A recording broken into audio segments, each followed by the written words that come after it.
Hola a todos, estamos por empezar en vivo, ya vamos a comenzar con el tema. Acababa ahorita de subir unas historias explicando un poquito el tema que vamos a ver. Para los que son nuevos por acá o para los que ya normalmente visitan nuestros en vivos, hoy vamos a ver un tema nuevo, un tema que no hemos hablado. Digo, muchas veces hacemos variantes y vamos complementando temas anteriores, pero este sí es la primera vez que vamos a hablar de este tema.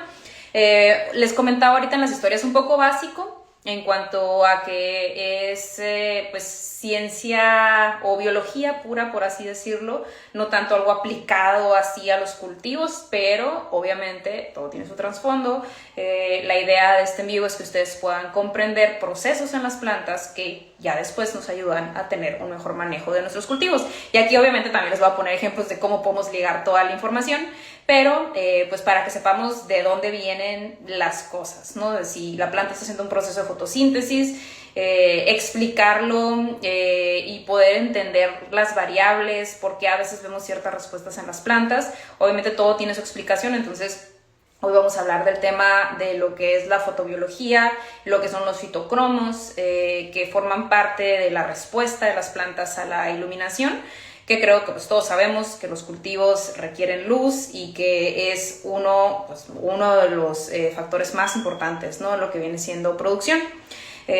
Algo que siempre les platico en mis cursos respecto a cómo muchas veces nos preocupamos los productores por cuestiones de temperatura, humedad, que claro que afectan al cultivo, pero precisamente eso, afectan. Entonces estamos como que muchas veces intentando mantenerlos preocupados, ¿no? Por la cuestión de temperatura, que es algo que fluctúa mucho en los cultivos o en los invernaderos. Sin embargo, la luz es uno de los factores o una variable que muchas veces no consideramos tal cual o no le ponemos tanta atención a veces, y es uno de los factores principales que hacen que la planta pueda producir. Entonces es bueno que ustedes puedan entender cómo la planta pues hace uso de esta variable, ¿no? Ya hemos hablado de la cuestión de cómo medimos la luz, lo que es la región que la planta utiliza para hacer fotosíntesis. Hoy nos vamos a ir un poquito más atrás y vamos a hablar voy a empezar primero con el tema de fotobiología y explicando las diferentes formas de luz, y después nos vamos a mover al tema de los fitocromos, que ya son en sí las estructuras que responden a la iluminación en este caso, ¿no? Particularmente los fitocromos que responden a la luz roja y la luz roja lejana, que los dos tipos de iluminación también los tenemos en la naturaleza. Sé que muchas veces nuestros cursos son respecto a luz artificial, pero pues obviamente aquí, como les digo, es biología pura que aplica a todo lo que pues viene siendo crecimiento de plantas, ¿ok? Y bueno, antes de comenzar, saben que siempre nuestros envíos van relacionados con los temas que vemos en nuestras capacitaciones. Esta semana tenemos algunas capacitaciones, tenemos el tema de cannabis, que pues va relacionado al tema de luz artificial. Tenemos el día de mañana el tema de arándano. El arándano también es una planta que es sensible a la cuestión de iluminación.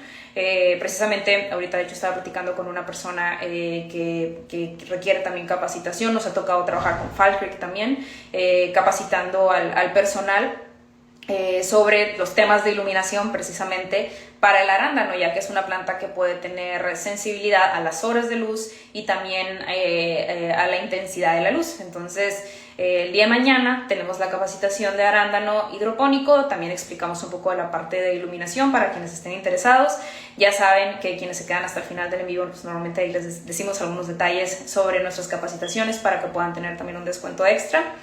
Y tenemos también el tema de manejo de fertilizantes, que esos son los cálculos que normalmente se requieren hacer para poder manipular alguna solución nutritiva. Por ejemplo, si vemos que la planta está teniendo una necesidad de algún nutriente, poder hacer los cambios o simplemente ajustar dependiendo del agua que tenemos.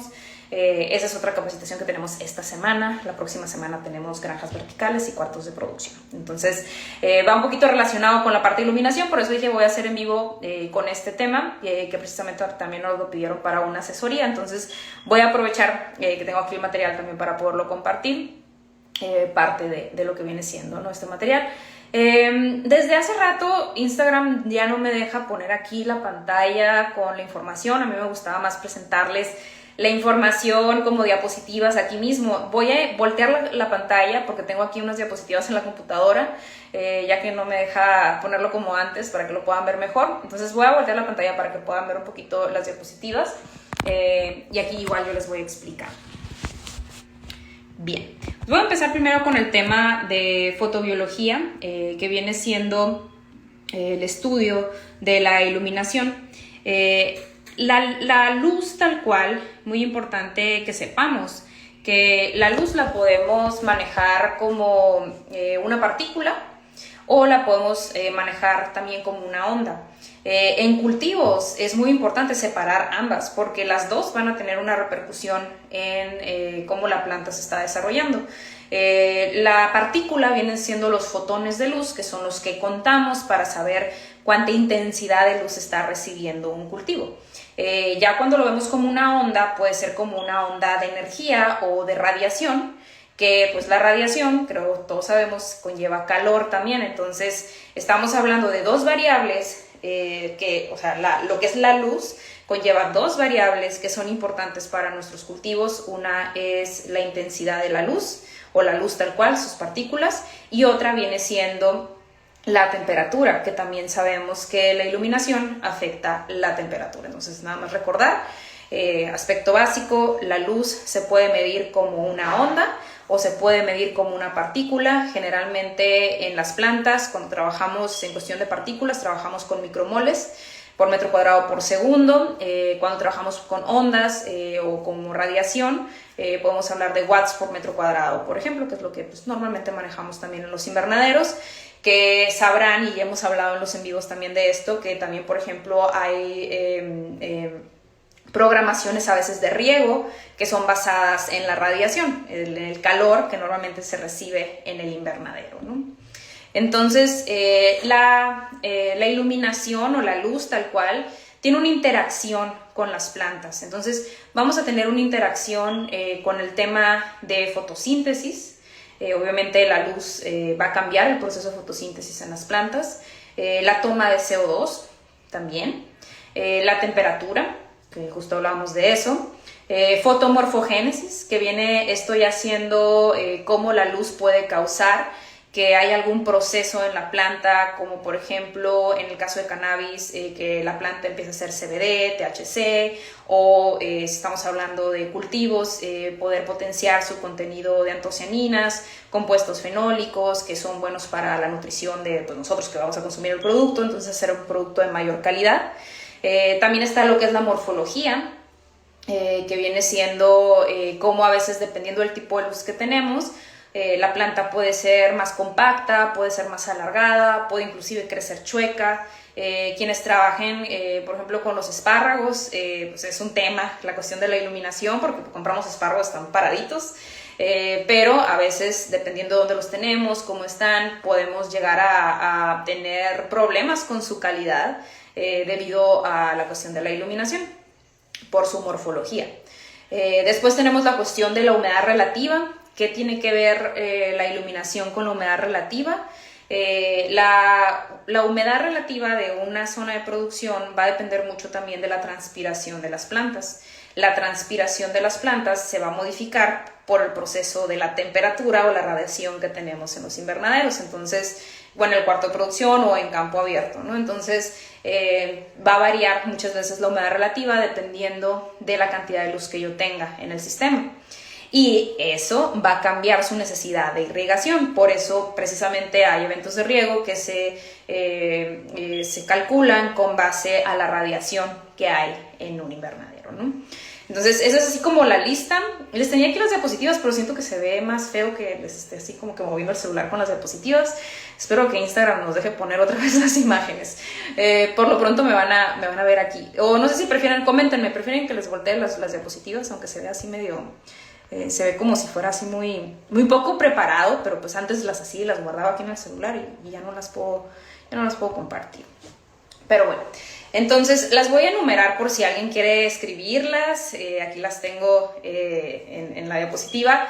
La luz está relacionada con fotosíntesis, toma de CO2, temperatura, fotomorfogénesis, morfología, humedad relativa, irrigación, y se me pasaba a decir el fotoperiodo también, que esas ya son las horas de luz, que sabemos que hay plantas que son de día corto, plantas que son de día largo, hay plantas que no tienen ninguna respuesta a las horas de luz. En el caso, por ejemplo, del arándano, que ahorita les platicaba que mañana tenemos la capacitación, sabemos que es una planta que responde más a los días cortos generalmente, ¿no? Entonces, dependiendo de dónde crecemos la planta, pues a veces podemos promover cierta situación que favorezca también el proceso de floración. Bien. Y voy a explicar cada una de estas hasta llegar a la parte de los fitocromos.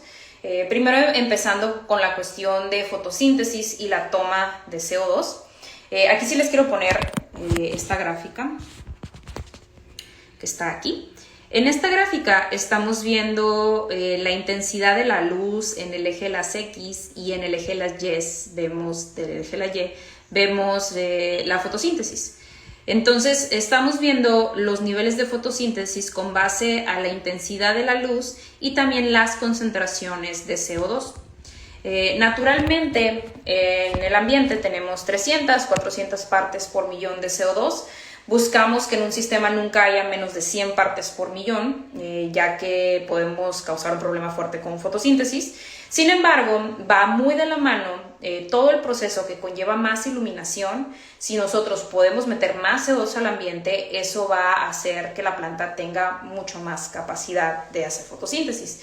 Me imagino que han escuchado hablar de la cuestión de inyección de CO2 en invernaderos o en cuartos de producción. Que es algo que está sustentado, evidencia científica, puede ayudar a que las plantas tengan hasta 40% más producción, dependiendo del tipo de cultivo. Sin embargo, es muy importante aquí poner la variable de la iluminación. Si estás metiendo más CO2 al ambiente es porque tu nivel de iluminación es muy bueno. Entonces, se los comento porque a veces los vemos en otros países, donde, por ejemplo, aquí en México la verdad no tenemos tanto problema con la cuestión de la luz, es decir, la cantidad de luz diaria que hay en los invernaderos en la mayoría de los lugares de México pues es suficiente, no en todos lados. Sin embargo, cuando ya vas a otros países, por ejemplo al norte de Estados Unidos, o ni siquiera tan al norte, ¿no? O sea, en ciertas zonas, o también si vamos por ejemplo a Chile, a otros países, donde los días son muy cortos, si nosotros hacemos una inversión, por ejemplo, en inyección de CO2, esperando que la planta tenga un mejor rendimiento, más sin embargo no me ocupo de la cuestión de intensidad de la luz, pues puede haber un problema. Puede ser el caso, por ejemplo, en Estados Unidos, que haya un invernadero de alta tecnología con inyección de CO2, pero si no hay luz suplementaria porque la cantidad de luz diaria no es suficiente, pues no de mucho nos va a servir la cuestión del CO2, ¿no? Entonces siempre va de la mano, ¿no? La cuestión de la temperatura, pues ya la platicábamos ahorita, la iluminación también conlleva radiación. La radiación es calor. Para quienes trabajan con luz natural, en invernaderos, en campo abierto, es bueno que sepan que más o menos de lo que es la radiación solar, o sea, la radiación del sol, el 45 al 50% es la luz. El resto es calor o luz ultravioleta. Entonces, de todo lo que recibimos en el invernadero o lo que viene siendo en campo abierto, como les comento, 45-50% es la iluminación, es decir, fotones de luz, que nos van a servir para el proceso de fotosíntesis. El resto es calor, o luz ultravioleta. Así es como lo separamos, ¿no? Y como sabemos, pues hay cierta porción del espectro todavía que es lo que la planta utiliza para trabajar. Entonces ese calor obviamente va a cambiar el sistema, más cuando estamos en un sistema cerrado, invernadero, cuarto de producción. Si tengo diferente temperatura, por ejemplo si estoy en un invernadero y está habiendo mucha radiación, sube la temperatura, sube el proceso de transpiración, por lo tanto la humedad relativa también va a cambiar. Si hay más transpiración por las plantas, significa que también estoy consumiendo más agua, entonces el proceso de necesidad de riego también se va a modificar.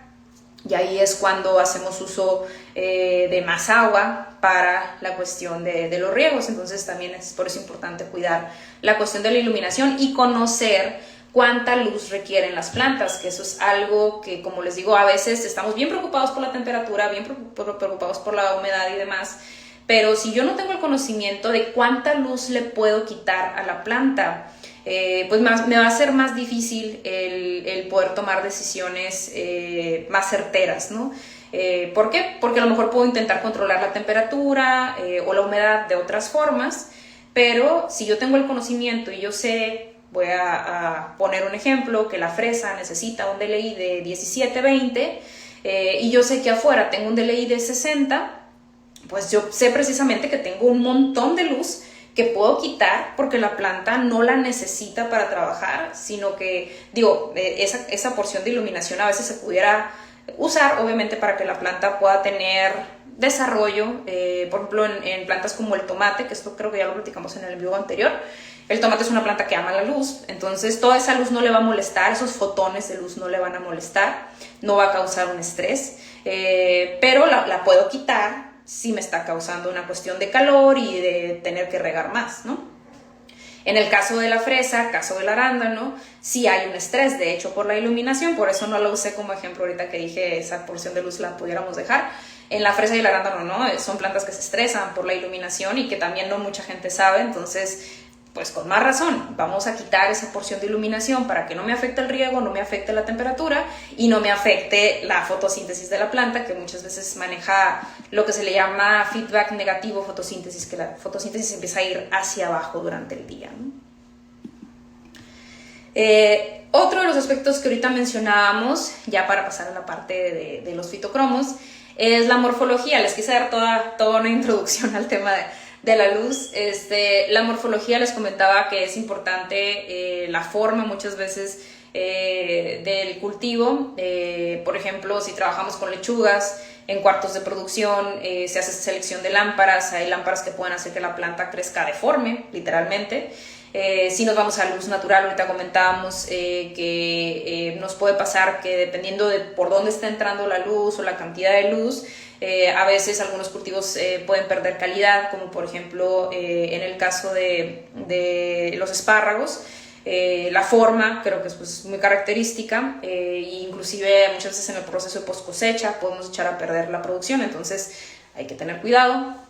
De también conocer los lineamientos de iluminación que se requieren en calidad, que son los colores, y en cantidad, en la cuestión de la intensidad, ¿no? Y nos hacen una muy buena pregunta por aquí. Lalillo nos pregunta si tienen las medidas en luxes, cómo las convierten. Se puede trabajar con luxes, hay conversiones, sin embargo la conversión te va a pedir forzosamente que pongas de dónde viene la luz, es decir, si tienes una lámpara roja con azul, tienes que poner que hay una lámpara roja con azul antes de hacer la conversión. Si estás trabajando con luz natural, tienes que seleccionar luz solar. Entonces, no es nada más un número que te diga multiplica por tal número o divide entre tal número, sino más bien es dependiendo de la iluminación. Entonces, Lalillo, si gustas mandarnos un mensaje, o yo me comprometo ahorita, voy a escribir para que no se me olvide, porque a veces se me olvidan esas cosas. Voy a subir una historia terminando el en vivo para compartirles el link para que puedan hacer la conversión, ¿ok? Es una página y ahí precisamente te va a poner, te va a preguntar qué tipo de iluminación estás usando para poder hacer la conversión, ¿no?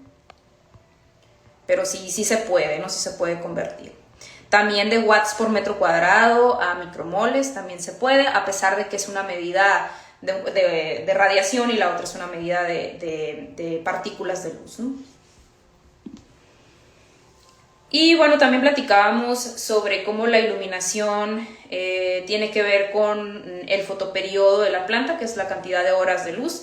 Sabemos que dependiendo de la temporada, a veces los días son más cortos, a veces son más largos, dependiendo de dónde estamos. Hay lugares donde no varían, pero en las plantas sí hay una respuesta y en los cultivos también los hay. Plantas como cannabis, fresa, arándano, muchas plantas de ornato, el crisantemo, la nochebuena. Hay muchas plantas que tienen una respuesta al fotoperiodo, entonces Obviamente es algo que tenemos que estudiar para poderlo manejar en el invernadero o en campo abierto. Inclusive en campo abierto utilizan lámparas para poder controlar, más que nada en la cuestión de las plantas de floricultura, ¿no? Lo que son las plantas de ornato. Se utilizan tratamientos para que pues, las plantas puedan florecer cuando nosotros buscamos. Y ahora sí entrando a lo que es el proceso de fotomorfogénesis, que también va ligado también a la parte del fotoperiodo o floración, más bien lo que vamos a hablar de la cuestión de los fitocromos. En este caso, la fotomorfogénesis viene siendo como la planta a partir de ciertas condiciones de iluminación puede tener una respuesta, como por ejemplo, ya ahorita lo mencionaba, algunas sustancias como compuestos fenólicos, antocianinas, cannabinoides en cannabis. Dependiendo del tipo de iluminación se causa una respuesta en la planta que empieza pues obviamente a hacer más de ciertos productos, que a veces inclusive puede ser una respuesta de estrés de la planta, pero ya con base a lo que nosotros queremos en los cultivos, pues a veces es algo que podemos pues tratar de ponderar, ¿no? Que suceda. Bien. Bueno, esa era la introducción que les quería dar de todo el tema de iluminación, así como aspectos muy básicos, ¿no? de la luz. Y ahora nos vamos a un tema todavía más básico. Por ejemplo, el proceso de fotosíntesis, todo lo que ya mencionamos son procesos donde la planta recibe luz y hay una respuesta, ¿no? Entonces, ¿de dónde viene esa respuesta? ¿Cómo la planta ve la luz? ¿O cómo sabe cuánta luz hay? ¿O qué tipo de colores hay? Entonces, todo viene de moléculas, obviamente, que nos ayudan a captar la iluminación. Y hoy vamos a hablar de lo que son los fitocromos. Hay diferentes tipos de moléculas que captan la luz, pero hoy vamos a hablar de lo que es el fitocromo. El fitocromo viene siendo una molécula que puede tener diferentes formas, que responde a la iluminación, más precisamente a colores, y puede hacer que la planta tenga diferente crecimiento, diferente floración, diferente desarrollo. Los fitocromos, vamos a hablar así de fitocromo tal cual, y sus formas, es una forma activa y otra forma inactiva. Voy a volver a cambiar aquí la pantalla para que lo puedan ver de una forma más característica y que se les quede más grabado, porque es un tema complicado, es un tema que muchas veces nos revuelve. Entonces, aquí, por ejemplo, tenemos la iluminación, tenemos una planta, todos los procesos, germinación, floración, procesos en esencia. O sea, podemos darnos cuenta que el fitocromo pues realmente regula un montón de procesos. En este caso estamos viendo aquí en la imagen la cuestión de lo que es el rojo. Miren, puedo usar aquí el cursor. La luz roja. Entonces, la luz roja, que va de los 600 a los 700 nanómetros, puedo trabajar yo con luz artificial y tener focos rojos, y otra, la luz solar, tiene obviamente una porción de rojo también. Entonces, ¿qué estamos viendo aquí? El fitocromo tiene dos formas, una forma activa y una forma no activa o desactivada, como gusten llamarle. La forma activa se le llama PFR, que es la de respuesta al rojo lejano o far red, si quieren saber dónde vienen las letras. Y en este caso, lo que nosotros estamos viendo aquí es que la luz roja cambia la forma inactiva del fitocromo a la forma activa del fitocromo. Es por eso que la luz roja es tan importante para las plantas, porque estamos viendo todos los procesos que pueden ser regulados por la luz roja. Es decir, al momento que la planta es expuesta a luz roja, va a pasar su fitocromo de su forma inactiva a una forma activa y regular procesos. Obviamente va a haber aquí respuestas de genes, expresión genética y demás, ¿no? Entonces, repito, esto no tiene nada que ver con, yo sé que muchas veces nos centramos mucho en la parte de luz artificial, sin embargo, esto va mucho más allá de la luz artificial. La luz natural tiene una porción de rojo también. Entonces, la respuesta a la iluminación natural en un invernadero o en un cultivo, pues es cambiar la forma inactiva del fitocromo a una forma activa y tener respuestas, ¿no? Por otro lado, cuando yo tengo la presencia de lo que es rojo lejano, El rojo lejano está a los 700, a los 750. El rojo lejano inactiva el fitocromo, cambia a su forma inactiva. El rojo lejano, ¿dónde lo encontramos en la naturaleza? Cuando está el proceso de atardecer, es decir, cuando se está metiendo el sol, tenemos una porción mucho más amplia de rojo lejano, e inclusive se sabe que también, déjenme me muevo para acá para que vean un poquito la parte, esta imagen. También puede ser lo que es el rojo lejano o la oscuridad. Lo que es la oscuridad también va a causar, entonces aquí ya tenemos pues, obviamente la presencia de día y noche prácticamente, ¿no? Sin embargo, también podemos nosotros utilizar, ya cuando estamos trabajando, por ejemplo, con luz artificial, podemos también dar tratamientos de rojo lejano tal cual, o hacer también tratamientos con lo que viene siendo oscuridad. Entonces, de esta forma podemos activar y desactivar lo que viene siendo el fitocromo. Y es bien interesante porque eso nos permite inclusive hacer experimentos porque las plantas son organismos, la verdad, súper interesantes. Digo, uno que a eso se dedica, pues, a mí me resultan muy interesantes, porque la respuesta, bueno, no nada más las plantas, no, nosotros también tenemos respuestas muy rápidas, pero en las plantas, minutos, o sea, puedes hacer una exposición de minutos de iluminación y ya vas a ver un cambio en la expresión genética y vas a ver un cambio en el desarrollo de la planta o en alguna actividad como por ejemplo el proceso de germinación, que es lo que ahorita les estaba poniendo. Se los voy a explicar antes de ponérselo. Hay investigaciones que se han hecho donde se hacen cambios de, por ejemplo, primero poner luz roja, después luz roja lejana, después luz roja otra vez y luz roja lejana. ¿Y qué estamos haciendo ahí? Activando, desactivando, activando, desactivando el fitocromo. Pero lo interesante es que, o sea, estamos realmente jugando con la planta en activar, desactivar procesos y eso cambia al final cómo la planta está respondiendo. Vean aquí, por ejemplo, esta es de una investigación donde se hacen cambios, es germinación esto, porcentaje de germinación. La germinación se sabe que tiene también parte importante el rojo lejano, o también el proceso de activación y desactivación del fitocromo. Por eso también el rojo se sabe que ayuda con el proceso de germinación. Entonces aquí, por ejemplo, tenemos rojo, nos ayuda con el proceso de germinación. Rojo y luego pongo rojo lejano y se disminuye. Luego aquí tengo rojo, rojo lejano, rojo y lo volví a activar, ¿se fijaron? O sea, primero lo desactivé y ya tengo menos germinación y luego ya tengo más germinación y luego otra vez menos. Entonces aquí estamos prácticamente, como les digo, en minutos, tratamientos de minutos de iluminación, estamos cambiando cómo la planta está respondiendo, ¿no? También hay investigación muy interesante que se ha visto con el proceso de floración, por ejemplo aquí, donde estamos trabajando, por ejemplo, con plantas de día corto o plantas de día largo, y podemos hacer tratamientos donde ponemos rojo, luego rojo lejano, rojo lejano, y hacemos exactamente lo mismo. O sea, el proceso de luz roja va a activar la respuesta y el proceso con luz roja lejana, o inclusive puede ser oscuridad, desactiva la respuesta, ¿no? Obviamente cuando es el rojo lejano tal cual, pues lo vemos más rápido, ¿no? Entonces, el fitocromo es el encargado de muchos procesos. Ahorita estábamos viendo una lista por ahí, lo que es, por ejemplo, germinación, el proceso de floración. Principalmente cuando hablamos de, por ejemplo, del rojo lejano, casi siempre mencionamos, ¿no?, la floración, elongación, pero también está la germinación, el proceso de senescencia.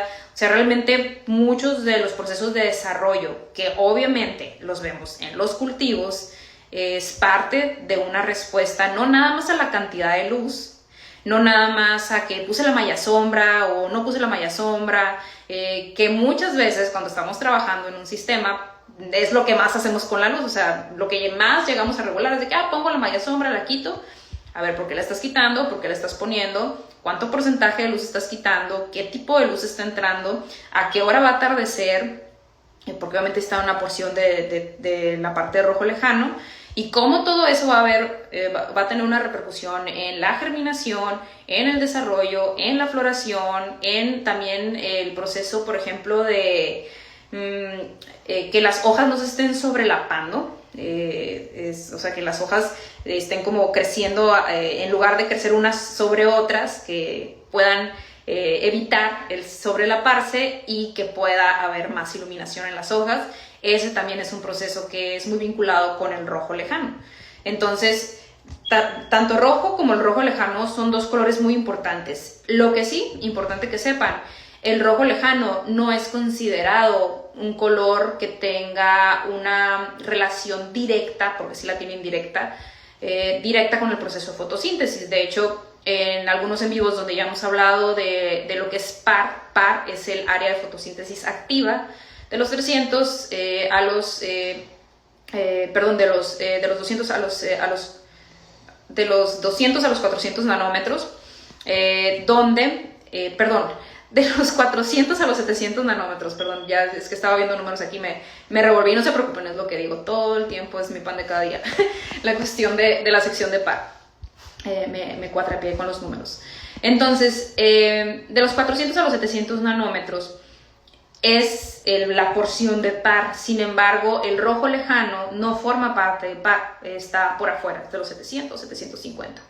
Entonces, ¿qué significa eso? Que no está directamente relacionado con fotosíntesis, que inclusive cuando medimos ppf, que es la unidad de luz, pues muchas veces no estamos involucrando el rojo lejano, a menos que el sensor que hayamos comprado lo involucre, que también hay algunos que ya lo hacen, porque cada vez le buscamos más relación al rojo lejano con lo que es el proceso de fotosíntesis. Pero actualmente, de forma formal, el rojo lejano no forma parte de par. No tiene una función directa en fotosíntesis, pero tiene una función indirecta en fotosíntesis y una función muy importante en un montón de procesos, ¿no? Como lo que vimos hace un momento.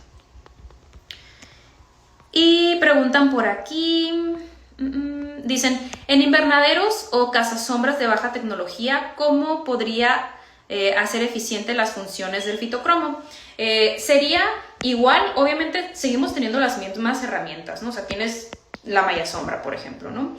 Pero cuando ya tienes más entendimiento, puedes ver las herramientas de una forma diferente. Por ejemplo, si ya estás pensando en esta cuestión, pues ya estás separando que la iluminación, una parte son los fotones, otra parte es la radiación.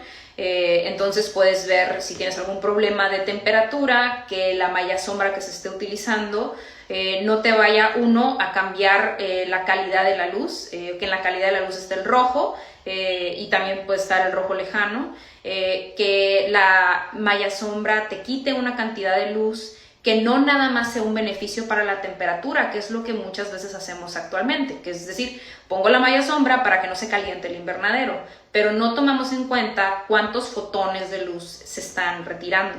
Entonces, con base a la necesidad de la planta, sabiendo la cantidad de luz que tienes dentro del invernadero y ya teniendo una noción de la importancia de la iluminación y de tu cultivo en particular, porque hay información para todos los cultivos, ¿no? La cantidad de luz que requiere el tomate, la fresa, la lechuga, los chiles, todo eso ya está estudiado. Entonces, es decir, obviamente informarnos y tomar la decisión correcta de cuándo se va a poner la malla sombra, cuándo se va a quitar, porque inclusive a veces es bueno el ponerla y quitarla, digo, dependiendo del tipo de tecnología en los invernaderos, a veces eso se hace de forma automática, y jugando con eso puedes potenciar todavía un mejor desarrollo. Por ejemplo, en el caso de la fresa les comentaba que la fresa se estresa con la luz, entonces en nuevas investigaciones se ha visto que puede ser bueno el poner la malla en la mañana, después quitarla, si sube mucho la volvemos a poner. Entonces ya con base a las necesidades de cada uno de los cultivos, como menciono, en un invernadero de casa sombra, lo más que tenemos muchas veces es la malla, entonces la vamos a seguir usando, pero ya no a lo mejor como siempre hemos tomado la decisión, sino tener como un poquito más de fundamentos para evaluar y ya tomar la decisión de qué tipo de malla, cuándo la ponemos y cuál sería su porcentaje, ¿no? Y pregunta Manuel, ¿sería interesante un curso específico sobre los efectos de la luz y radiación en las plantas? ¿Les llama la atención? A ver, platíquenme por aquí, porque precisamente hoy tenemos una asesoría de alumnos que nos dijeron eso específicamente, que queremos una clase que aborde, porque ya tenemos una, que es la de granjas verticales y cuartos de producción, pero donde ahí nos vamos a cómo se mide la luz, cuáles son los colores importantes, es como más práctico, ¿no? Porque la verdad, pues uno piensa que es lo que más les gusta a ustedes porque es lo más útil, por decirlo así. Es decir, te enseño y así lo aplicas, ¿no?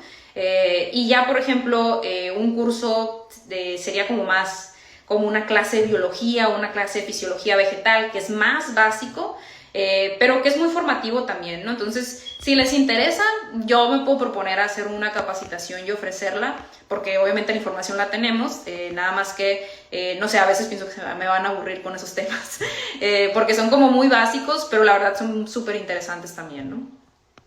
Ahí platíquenme en los comentarios. Y preguntan, ¿en invernadero con qué recomiendas trabajar, Joules o Luxes? Pues puede ser cualquiera de las dos. Cualquiera de las dos las vas a tener que convertir al final del día para poder entender la cuestión de cuánta luz está recibiendo la planta. Los joules al menos te van a servir para también la cuestión de radiación. Entonces, bueno, si pones los dos, yo diría joules para que puedas tener, o sea, que al menos la unidad te esté dando radiación. Los luxes son, ya es más cuestión de partículas. Entonces a los joules les puedes sacar un poquito más de provecho porque te da información de radiación, pero de todas formas lo tienes que convertir a ppf para poder tener una noción de la cantidad de luz diaria que recibe el cultivo, ¿no? Y por ahí dicen si nos interesa. Y por ahí dicen también, ok, me voy a comprometer entonces, digo, nada más con 2 comentarios, ¿no? Yo sola me invité a dar otra capacitación. Pero vamos a hacer una capacitación de ese tema, si les parece. Una básica para quienes quieran así aprender desde pañalitos la cuestión de iluminación, pero sí es muy interesante y muy, o sea, aunque no veas exactamente en ese momento la parte técnica, que de todos modos les pongo ejemplos si se fijan de cómo se usa en los invernaderos.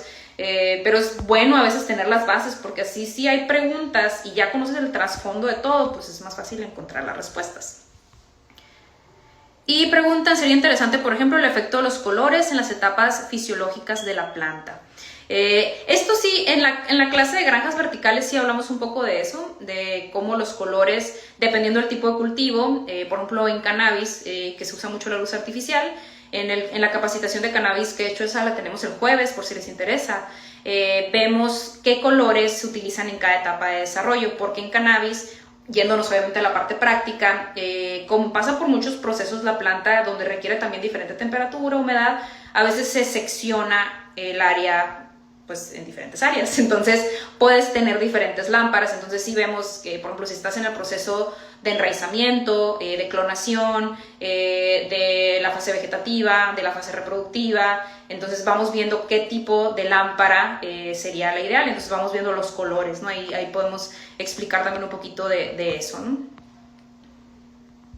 Y preguntan respecto al cultivo de cereales, ¿también puede afectar de manera significativa? Vi un cultivo de maíz hidropónico. Sí, de hecho, hace unos minutos estaba leyendo un artículo de la cuestión del fitocromo para la cuestión del maíz, de cómo de la cuestión del rojo lejano ayuda a que no se sobrelapen las hojas en cómo se va desarrollando la planta y que cambia mucho el nivel de cosecha, ¿no?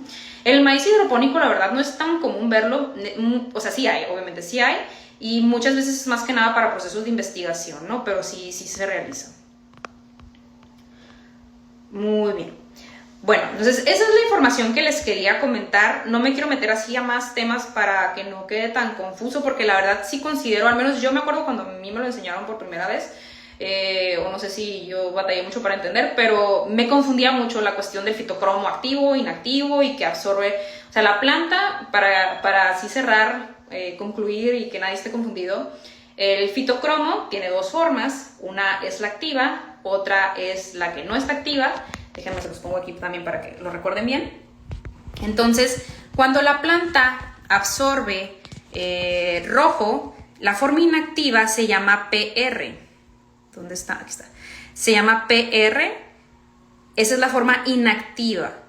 Cuando hay luz roja, se activa y cambia a la forma PFR, que en este caso esta se va a desactivar con la luz rojo lejano o también la oscuridad, ¿no? Entonces, el rojo básicamente es la luz importante que nos ayuda a activar estos procesos, pero también el rojo lejano es bueno para regular estos procesos, ¿ok?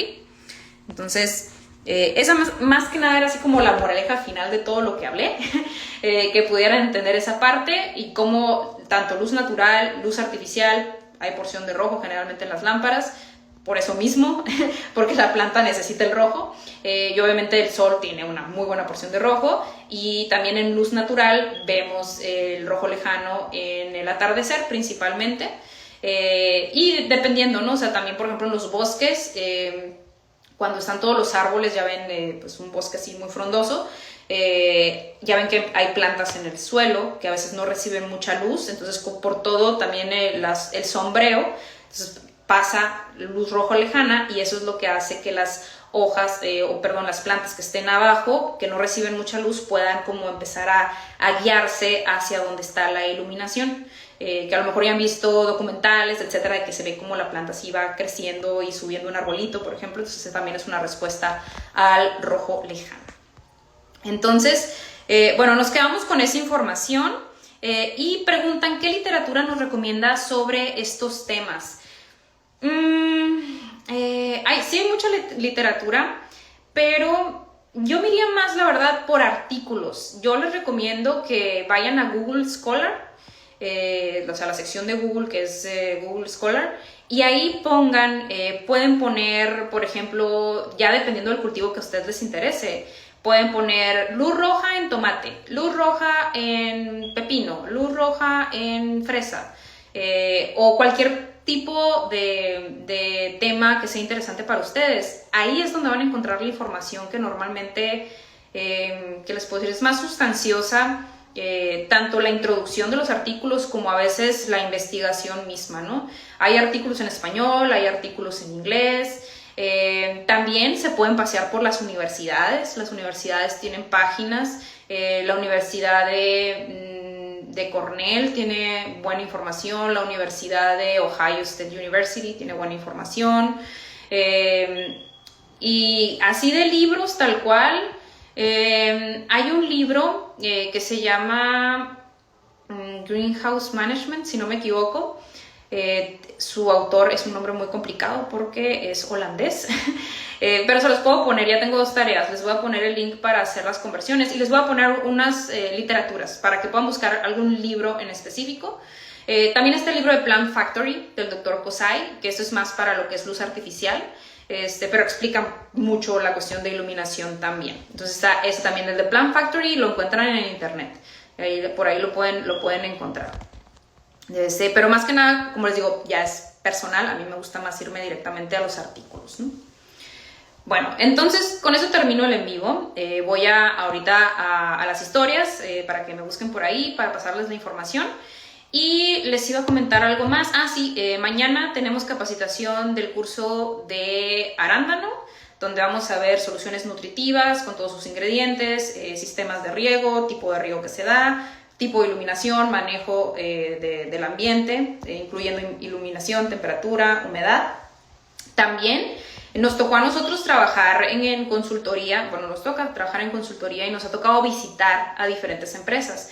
En la capacitación de arándano les hacemos un paseo por nuestras minutas, nuestros reportes, para que vean qué es lo que hacen diferentes productores. Entonces está muy padre porque ya no es nada más el decir, la literatura dice esto, no, o sea, la literatura dice esto, fuimos con tal, y ellos hacen esto, ellos hacen esto y ellos hacen esto. Entonces ya uno empieza a tener como que una idea más palpable de la información y cómo los productores a veces toman diferentes decisiones, ¿no? Entonces eso lo vamos a ver también mañana. Tenemos el curso de formulación, de cálculos, eso sí es matemáticas, cálculos para que puedan hacer cambios en soluciones nutritivas. Y el jueves tenemos el de cannabis, que ahí vemos todo el proceso para producción con luz artificial, ¿ok? Si están interesados en alguno de los cursos, tomen screen, si comentaron, tomen screen, si no, de todas formas, tomen screen de que estuvieron en el en vivo, que se quedaron hasta el final, manden mensaje y van a tener descuento para las capacitaciones. Las que mencioné pueden ser las que son de esta semana, o la siguiente semana tenemos microgreens y granjas verticales, ¿ok? O sea, ahí repórtense para que puedan formar parte de nuestras capacitaciones. Y nos vemos el siguiente lunes con en vivo. Por ahí les voy a poner ideas de qué temas tenemos para la siguiente semana para que nos ayuden con votación. Entonces me despido, chicos, muchas gracias, gracias por los comentarios y nos vemos en las historias para compartirles los detalles que quedaron pendientes. Hasta luego.